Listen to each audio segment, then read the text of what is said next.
Oui, toi. Tu penses sincèrement que Nico Paz va quitter comme la Serie A et s'intégrer au Real Madrid? Laisse-moi te dire, tu te trompes totalement sur la ligne. Nico Paz est un jeune joueur qui a besoin de se sentir aimé. Et aujourd'hui, il est aimé à Com. C'est le meilleur joueur, c'est le métronome, c'est celui qui organise et qui fait des choses magnifiques presque à chaque match. D'accord? C'est un jeune joueur talentueux, générationnel, qui va marquer son époque de son empreinte. Mais est-ce que c'est un joueur qui va réussir à supporter la pression en passant de com, en revenant au Real Madrid dans une équipe où il sera attendu? Et c'est un jeune joueur, comme je l'ai dit, c'est un joueur qui a besoin de se sentir aimé. Aujourd'hui, à Com, en Italie, par Cesc Fabregas, il est aimé. Il est mis tout en haut d'une jeune équipe construite de pépites qui performe dans une équipe, dans un championnat en Serie A en Italie, où il arrive à sortir son épingle du jeu. C'est très bien. Mais il y a une grosse différence entre Com, la Serie A et la Liga du Real Madrid. Aujourd'hui, il va sauter le pas pour la saison prochaine, où il sera probablement attendu avec déjà tous les gros joueurs qui s'y trouvent et les joueurs pépites annoncés comme lui, comme on pense à Arda Güler ou à Mastantuono qui sont là mais qui jouent très peu finalement. Arda Güler qui a un peu plus de temps de jeu, mais il y a des problèmes avec Bellingham, ils aiment pas, ils jouent pas trop ensemble, les stats le prouvent. Et tu penses que Nico Paz va sauter le pas? Eh ben oui, il a sauté le pas, il a décidé de rejoindre ce Real Madrid-là la saison prochaine en espérant pouvoir gratter du temps de jeu. Il aura probablement 20 à 30 minutes pour montrer ce qu'il est en train de faire aujourd'hui en Italie. Il n'aura pas le temps, il n'aura pas le temps et il n'aura pas le même amour qu'on lui donne, qu'on lui porte aujourd'hui en Italie, par Serge Fabregas, par les supporters aujourd'hui. Il n'aura pas ça demain au Real Madrid. Au Real Madrid, tu n'as pas le temps. Quand tu arrives, tu dois performer directement. Tout ce qu'il montre aujourd'hui en Italie avec Com, c'est magnifique. Il n'y a rien à dire. Il a marqué actuellement 6 buts et 6 passes décisifs. Les 6 buts qu'il met, c'est contre des équipes modestes. Et oui, il y a la Juventus dedans. Mais la Juventus, il faut savoir que quand il marque contre la Juve, c'était l'équipe entraînée par Igor Tudor. Un entraîneur catastrophique qui n'a pas gagné un match avec la Juventus. Et bon, l'autre match où il marque, c'est contre la Lazio. C'est une équipe qui était un peu plus en forme, mais ça reste une équipe moyenne. Bonne moyenne de Serie A, d'accord? Pour moi, c'est pas du top level, la Lazio. Mais sinon, il a marqué contre des Sassuolo, des équipes modestes. Il fait des bonnes passes, il casse les lignes par des bonnes passes, il arrive à se sortir des zones dangereuses par des dribbles sans en faire trop. Et ça, c'est remarquable, c'est très bien. Mais aujourd'hui, il y a déjà ça au Real Madrid, il n'y a pas besoin. Et quand tu penses qu'ils ont déjà acté le retour de Nico Paz et qu'en plus, ils parlent d'un Vitinha pour le mettre aussi dans l'entrejeu, c'est n'importe quoi. Pourquoi accumuler des jeunes joueurs? Moi, je vais te dire, Nico Paz, s'il fait un retour au Real Madrid, les amis, il y en a beaucoup qui sont là à dire, oui, c'est le nouveau métronome et tout. Il fera rien du tout. Il fera rien du tout. Il a été rapatrié pour 9 ou 10 millions. Et tout ce qu'ils vont en faire, c'est le gâcher et pour le revendre à un prix beaucoup plus cher. Ça, c'est un joueur, Nico Paz, qui a besoin pour déployer le plein potentiel de son jeu. C'est un joueur qui a besoin de se sentir aimé. Aujourd'hui, à Com, il est aimé par les supporters, par le staff et par l'entraîneur. Il est mis dans un schéma tactique pour lui, pour le mettre en valeur. Et puis, il fait des très belles choses. Mais comme c'est pas la même pression qu'en Espagne, ça ne sera pas la même pression qu'au Real Madrid. Il y a des joueurs qui supportent pas la pression. Regarde le maillot que j'ai, ça te rappelle peut-être Johan Gourcuff. À l'époque, Johan Gourcuff, c'était un joueur qui performait à Bordeaux. Il n'y avait pas la même pression que lorsqu'il a quitté à Lyon. Il y avait de l'attente, oui, mais quand il a signé à Lyon, il s'est perdu. Nico Paz, c'est le même profil. Il va quitter comme une petite ville, un petit club qui arrive de rien du tout dans une institution gigantesque où la pression est énorme. Et là où en plus il aura probablement pas le même temps de jeu. Donc ça veut dire qu'il aura 20 ou 30 minutes par match si il joue tous les matchs. Mais c'est pas assez. C'est un joueur qui a besoin de jouer, de se sentir aimé. Tu crois que l'entraîneur qui sera là, présent, Xabi Alonso ou un autre, tu crois qu'il va avoir le temps de lui montrer, de lui porter toute l'affection qu'il a actuellement avec Com? Impossible. Avec tous les égos et les gros melons qu'il y a, c'est impossible de le prendre à part et de lui dire t'es le meilleur, c'est toi et toi.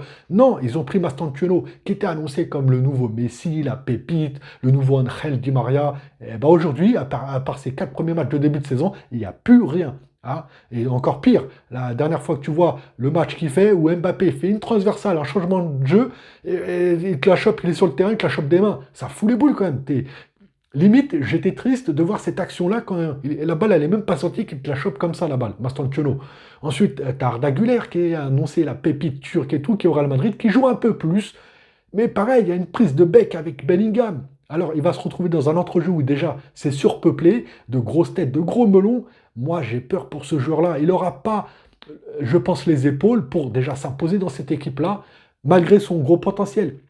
Je pense que Nico Paz, c'est un joueur qui arrivera à être le joueur phénoménal et tout ça, mais c'est un joueur qui doit plus être adapté pour une équipe avec moins de pression. Je dis pas qu'il est nul ou pas, qu'il ne supportera pas la pression, mais il n'aura pas le temps de montrer son plein potentiel. C'est un joueur qui va du coup perdre en morale, qui perdra son jeu, qui se retrouvera vendu pour peut-être 20 millions ou plus, voilà. Mais aujourd'hui, le Real Madrid, c'est ça. Il le rappelle parce qu'il y avait il y avait en contrepartie, quand ils l'ont vendu à Com, la possibilité de le récupérer pour 9 ou 10 millions. Ils ont levé l'achat, voilà, il revient. Ils le revendront 15, 20, 30 ou plus, mais il n'arrivera pas à s'imposer. Aujourd'hui, le Real Madrid, c'est une équipe qui recrute uniquement des joueurs de gros talents, des gros joueurs, les meilleurs de chaque pays. Hein, Mbappé, c'était le meilleur joueur français. Vinicius annoncé le meilleur joueur brésilien, le nouveau Neymar. Et puis à l'époque, hein, on peut penser à Roberto Carlos, qui était le meilleur à son poste, hein, venu de l'Inter. Enfin, les amis, sérieusement, Nico Paz, pour moi, on en fait des tonnes. C'est un méga joueur, mais c'est un méga joueur dans une équipe où il n'y a pas de pression. C'est une équipe qui surprend, qui n'est pas attendue aussi, où il peut déployer son jeu, son plein potentiel. Mais de passer, comme je l'ai dit, d'un championnat quand même beaucoup moins élevé que la Liga, eh ben, ça risque d'être compliqué pour ce joueur-là. J'aime beaucoup ce qu'il fait. Il organise très bien le jeu. Il rechigne pas sur les tâches défensives. Il a une bonne vision pour organiser le jeu, donc que ce soit sur des longues ouvertures ou des passes courtes. Il est très précis. Il en fait jamais trop, et ça c'est bien. J'aime les joueurs qui ne grignotent pas forcément trop, ou alors quand ils grignotent, c'est toujours bien. Et lui, c'est ce qu'il fait. Il arrive quand même, il est pressé par des joueurs adverses, il arrive à se sortir des zones que peu de personnes peuvent finalement, et puis il arrive à... Tu sens qu'il a quelque chose. Mais de là à l'imaginer s'intégrer dans ce Real Madrid-là la saison prochaine, j'ai beaucoup de mal. C'est un milieu qui a besoin de se sentir aimé. Je pense qu'il n'aura pas ça au Real Madrid. Il n'aura pas le temps nécessaire pour déployer, pour montrer son plein potentiel. Et c'est inquiétant parce que c'est un joueur qui sera gâché, qui sera gâché. Voilà, tout simplement. Et le Real Madrid a besoin aujourd'hui d'être plus structuré et d'avoir vraiment une ligne de conduite. Mais aujourd'hui, il y a rien. Alors si c'est le même entraîneur et qu'il arrive à transformer ce Real Madrid-là qui va pas bien, ça peut être bien dans le sens où il arriverait à s'intégrer parce que les joueurs auront appris à mieux cerner l'entraîneur et à mettre le système de jeu en place. Mais j'ai un gros doute. Déjà, Xabi Alonso, on le sait tous les amis, c'est qu'une question de temps avant qu'il dégage. Son jeu n'arrive pas à le mettre en place. Donc ça va être un nouvel entraîneur, un entraîneur qui a de la poigne. Et généralement, les entraîneurs, ils n'ont pas le temps pour chouchouter un joueur. Sauf s'ils prennent Cesc Fabregas, qui deviendrait entraîneur du Real Madrid. Mais ça, j'ai un gros doute. Pareil, c'est un entraîneur qui n'a très peu d'expérience, qui a commencé par un petit club, qui fait du très bon travail dans une équipe donc, qui a été rachetée comme. Donc non, ça va être compliqué. Dis-moi, peut-être, je me trompe, les amis. Je me trompe peut-être. Peut-être que je vois mal. Mais pourquoi le Real Madrid viserait Vitinha aujourd'hui, sachant qu'ils ont acté le retour de Paz, de Nico Paz. Tu peux pas parler de Vitinha. Alors, Vitinha, aujourd'hui, c'est l'un des meilleurs milieux de terrain au monde et de son pays. Donc, vu que le Real Madrid recrute les meilleurs joueurs de chaque pays, Vitinha, il serait la bienvenue dans un milieu qui a besoin de fraîcheur. Et puis, ça serait clairement le méga joueur qu'il faudrait au Real Madrid. Mais Vitinha, avec tous les problèmes qu'il a eu à l'époque, avec les gros melons, hein, Mbappé, Neymar, Messi, il était à moins curieux au PSG avant qu'il parte. Et il ne quittera pas le PSG pour aller dans un Real Madrid et se retrouver comme à l'époque au Paris Saint-Germain, si tu vois ce que je veux dire.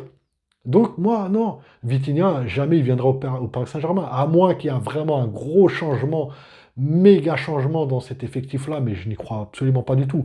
Donc voilà, Nico Paz, pour moi, c'est un jeune joueur, mais il n'aura pas les épaules, il n'aura pas le temps pour s'acclimater en revenant dans cette équipe A du Real Madrid, parce qu'il vient des jeunes, hein. Non, je ne le vois pas, les amis. Peut-être que je me trompe. Dis-le moi en commentaire. En tout cas, moi, je vous dis à bientôt pour une prochaine vidéo. Bouh.